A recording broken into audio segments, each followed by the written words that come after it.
DreAllDay.com. It's a presidential election for the best audio shows in the game.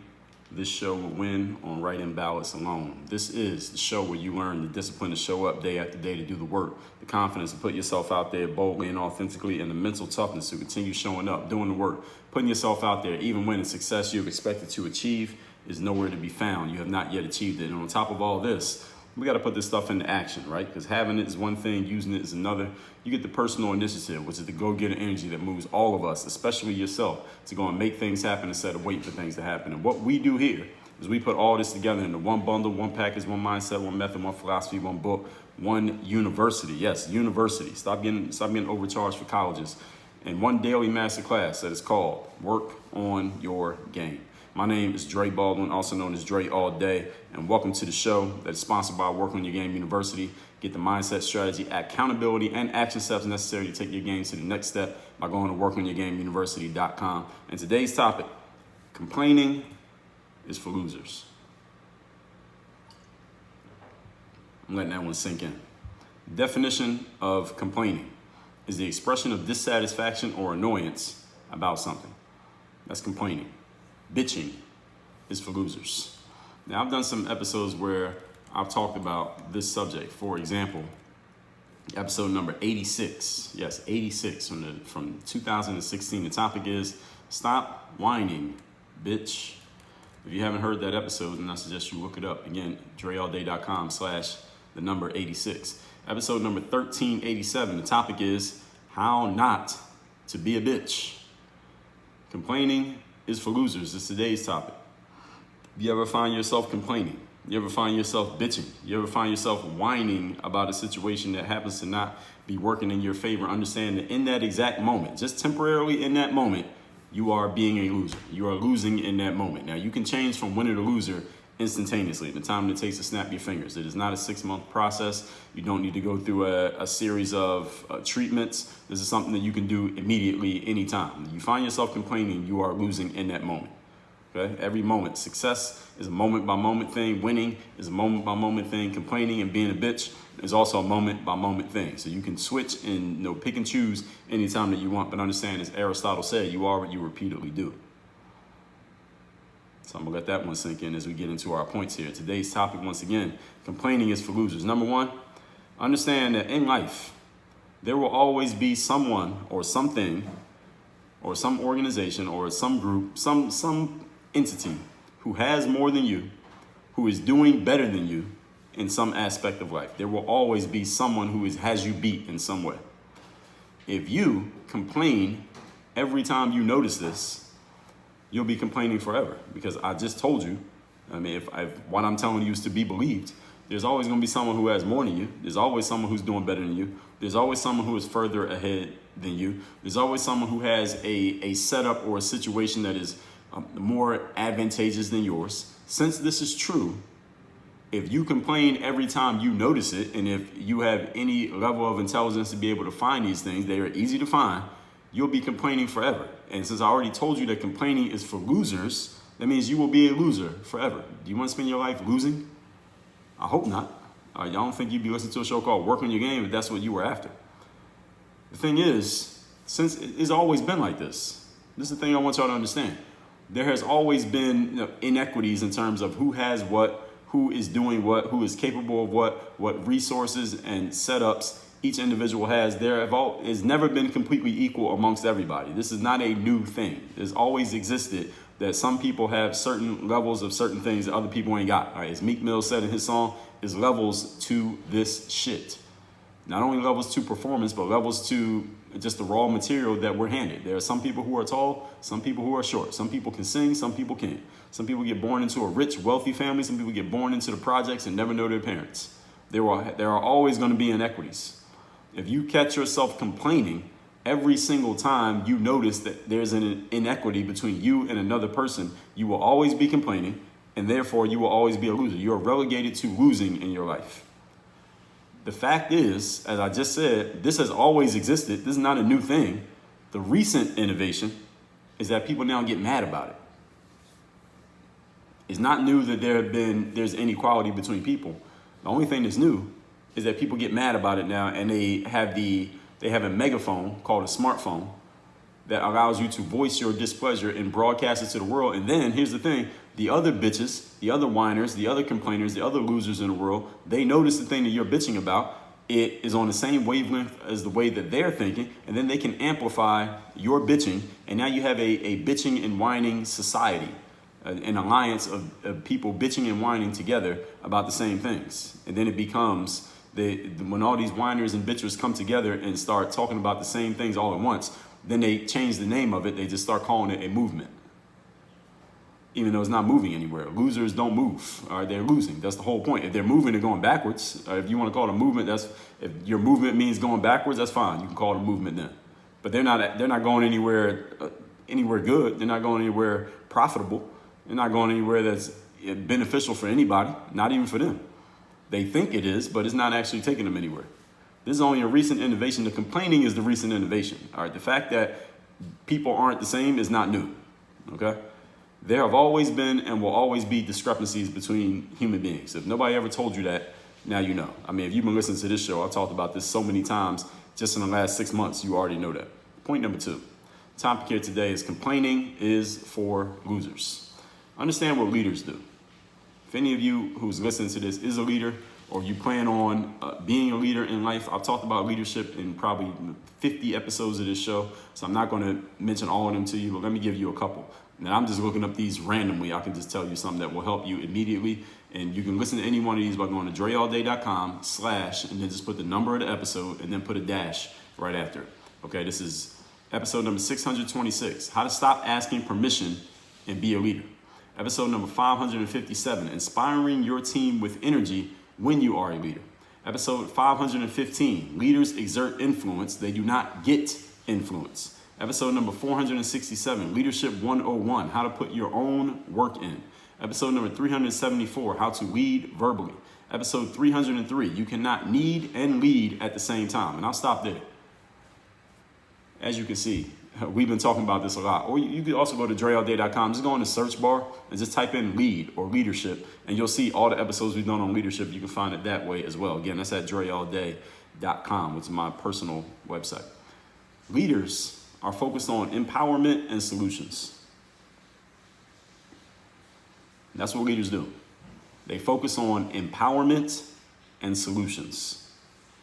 When you complain, the issue is now out of your hands. Because as soon as you start complaining about a situation, you are indirectly letting yourself and letting the universe know that you don't have control over it. Because if you had control over it, you wouldn't be complaining about it, you would do something.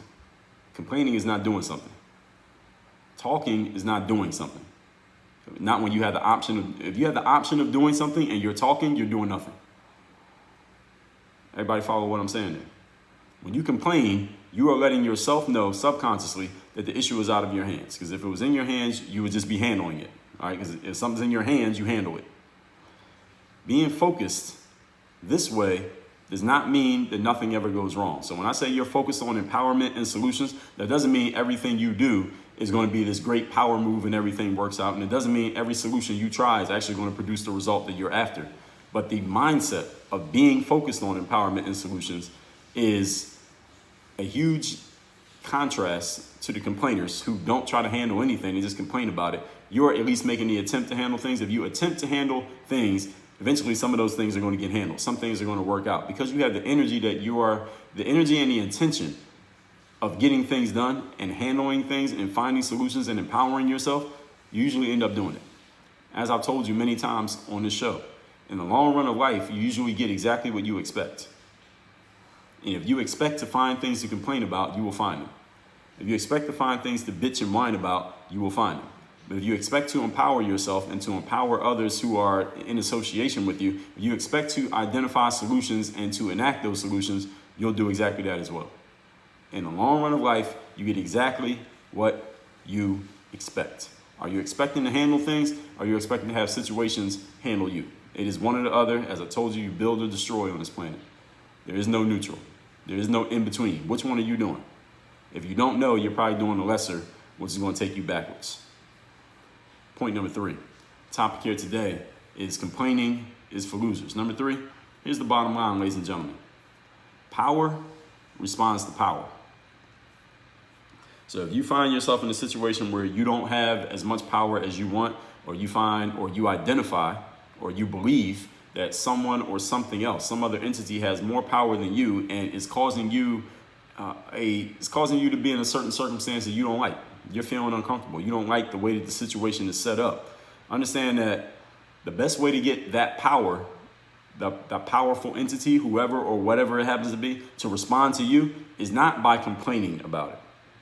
That doesn't work.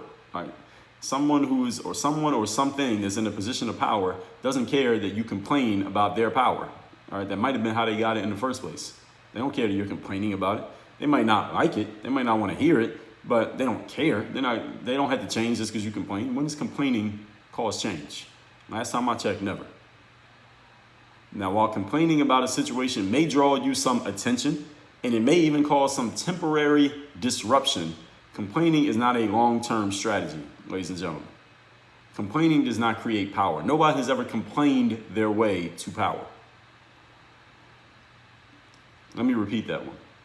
No one has ever complained their way to power. If you think someone has, no, they didn't. There was something else that happened there that maybe you're not privy to, but nobody complains their way to getting power in life. It may draw attention. It may cause a temporary disruption, but it does not lead to long-term power. Never has, doesn't now, and never will. Complaining, while a popular hobby nowadays, all you had to do is watch the complainers over the long run of from the time you first hear about them complaining, or if you find them in the midst of their complaining, they're in their prime of complaining. Go back to when they first started complaining, and then just watch their whole career or their life or their situation play out over the long term. What you're going to see is that power never accrues to the complainer. Power accrues to the powerful. Once the attention dies down from the initial complaining of the complainer, or complainers, plural, and the complainers have not advanced because they use complaining as their end instead of as a means. Now, if you use complaining as a means to an end, then it can do something for you. What I mean by that, using complaining as a means to an end, this is a situation where, let's say you see something is not working in your favor. You're not liking it. You're not feeling what's going on. And you voice to other people or to yourself or even to your internal group, hey, we don't like how things are going here. We don't like that we don't like that the company is working us long hours and they're not raising our pay and they're putting us in dangerous situations and they're not giving us enough health care and dental benefits. We need to do something about this. The workers may complain like that, but then somebody comes up with the idea, you know what, we should unionize. Let's form a union so then we can fight back against the power of the company and get us all the things that we want. Now, see, that kind of complaining will lead to them creating some power for themselves. And this has nothing to do with whether you agree with unions or anything like that. Just an example. They can create some power for themselves. And now the power structure of the organization that they work for, now they got to respond, because power responds to power, ladies and gentlemen. Power does not respond to bitching. Power does not respond to complaining. Power does not respond to whining. Power responds to power. Because that's what it recognizes. That's what it understands. You're speaking its language. I talked about an episode of the show. I'm going to find that episode. This was episode number, no, not that one. Episode number 1251. How to speak multiple languages within the language. See, I'm speaking the language of English, but there are a lot of languages within it. See, if you want to speak to someone who has power, you got to speak the language of power. If you're speaking to someone who's bitching and whining and complaining and losing, you got to speak the language of bitching, whining, complaining, and losing. See, if I talk power talk to people who like to bitch, whine, and complain, they're not going to understand what I'm saying. The message is not going to land with them. It's going to land on deaf ears, as they said. Meaning I said it and I articulated it well, but they didn't get it because they're not speaking that dialect. They're not speaking that language in the language. And if I speak some bitching, whining, complaining stuff to some people who are in positions of power, they're not hearing anything that I'm saying. They're like, who is this guy? Why is he, who brought him here? Who let him in? How'd you get this number? You got to learn to speak multiple languages here. So if you want power to respond to you, you got to present yourself with power. You got to talk with power. You got to think with power. Because the way you think leads to what you say. What you say leads to what you do. What you do leads to your habits. Habits leads to virtue. Habits lead to character. Character leads to virtue. Virtue leads to destiny. Bottom line is power responds to power.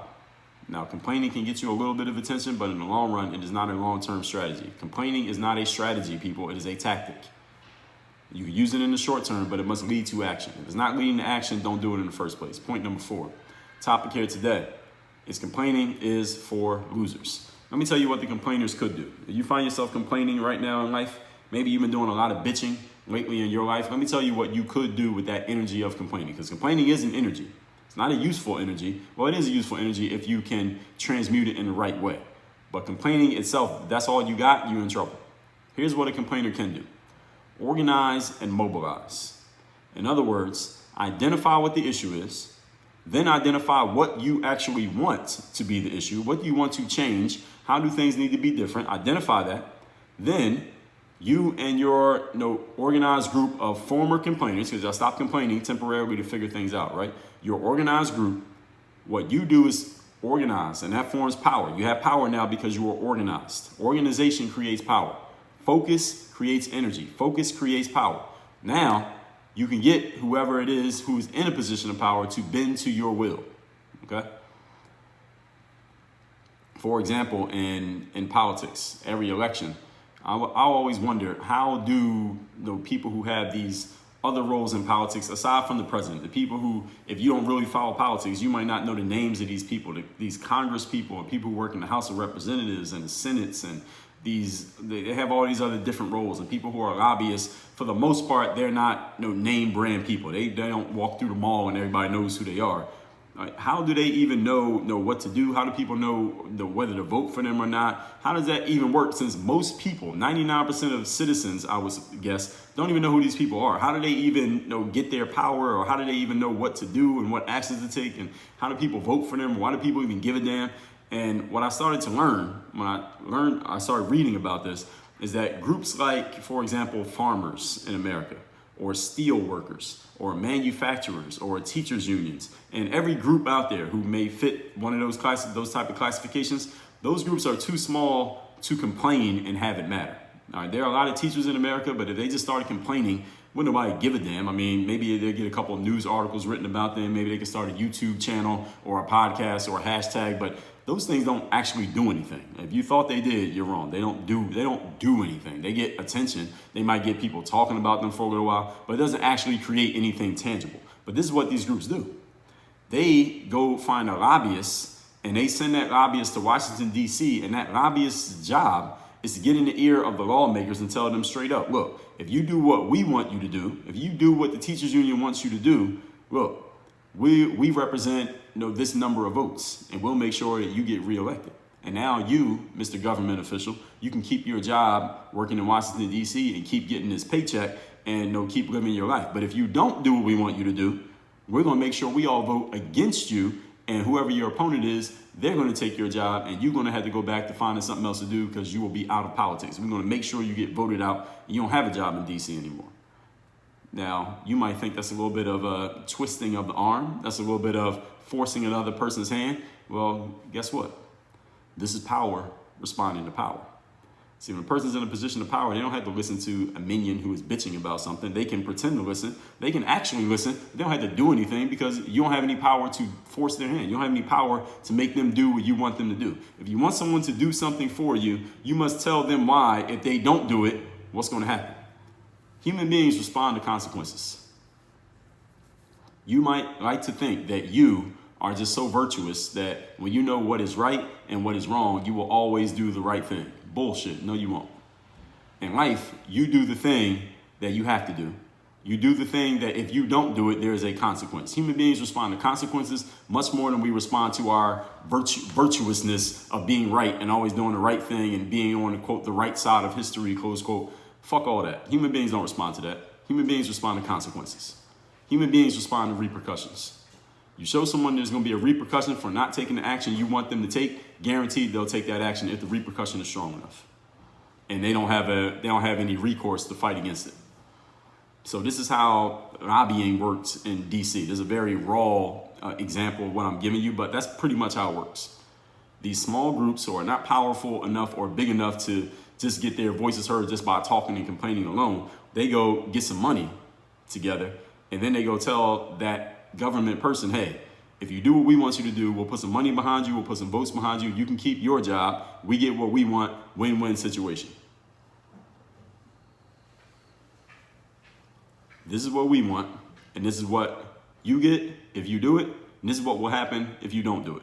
This is empowerment, ladies and gentlemen. You might think this is backhanded, you might think it's sneaky, you might think it's dirty, you might think it's a little bit immoral, you might think it's, man, I don't want to have to get involved in all those kind of things. This is, again, I'm just using this as an example, talking about politics, but you can use this in any area of life. Power responds to power. That's the point that you got to respond. That's the point you got to remember, all right? And that's how you get what you want in life. You got to learn the language of whoever you're talking to. You got to speak their language. Thurgood Marshall, when he first became a lawyer, before he became a Supreme Court justice, first black Supreme Court justice, before that, when he was a lawyer, at first he was losing cases because he was a black guy trying to be a lawyer. It was hard for him to even get cases. Then when he was going to court, there was already this bias against him because he's a black lawyer in a time when there were no civil rights for black people in the United States. He was like, all right, how the hell am I going to win? He had to learn how to speak the language. He had to learn how to speak the language of these white judges that he was arguing in front of. He had to learn to speak the language of his counterparts, the other lawyers, the white lawyers that he was competing against. He had to learn what worked and what didn't work. And once he started speaking the right language, he started winning. Not because he forced everybody to see that him being black, they had to treat him equally and treat him fairly. That shit wasn't going to work. He knew that wasn't going to work. He didn't even try that strategy.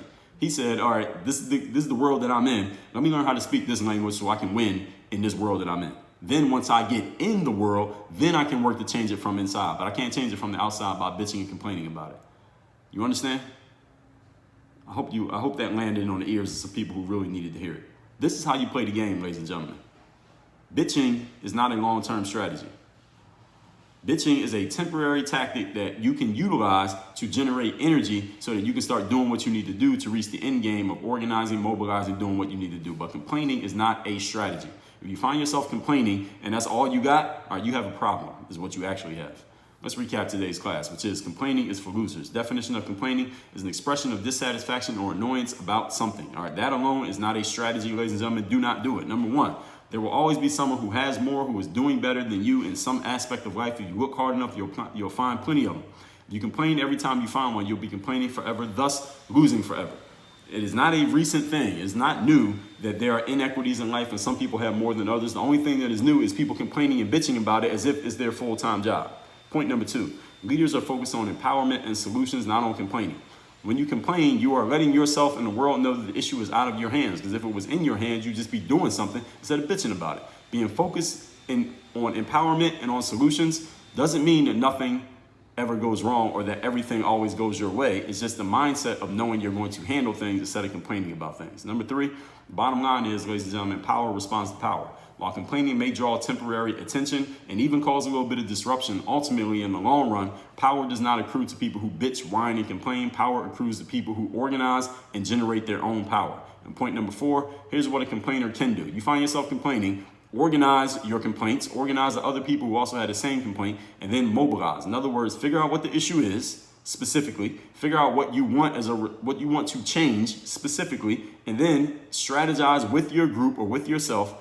How can we force the people in power to do what we want them to do? And here's a hint. You must speak their language, which is the language of power, not the language of bitching. Powerful people do not speak the language of bitching. Bitching people do not speak the language of power. You got to decide, first of all, figure out who you're talking to, and then figure out how to speak their language. If you don't know, go find somebody who can help you. This is what empowerment does. And this is how empowered people get what they want, because they learn to speak the language of who they are speaking to, not their language, and hope that everybody else learns what they're speaking. No, you got to speak the language of the people you're talking to, like Thurgood Marshall did. This is how you play the game, ladies and gentlemen. I talked about learning how to play the game and being a hustler in episode 1210. Don't complain, play the game. I also talked about hustle, episode 1314. Learning how to play the game in life. A lot of people don't play the game. You're trying to play your game and force everybody else to do what you're doing, when instead you need to figure out what they're doing.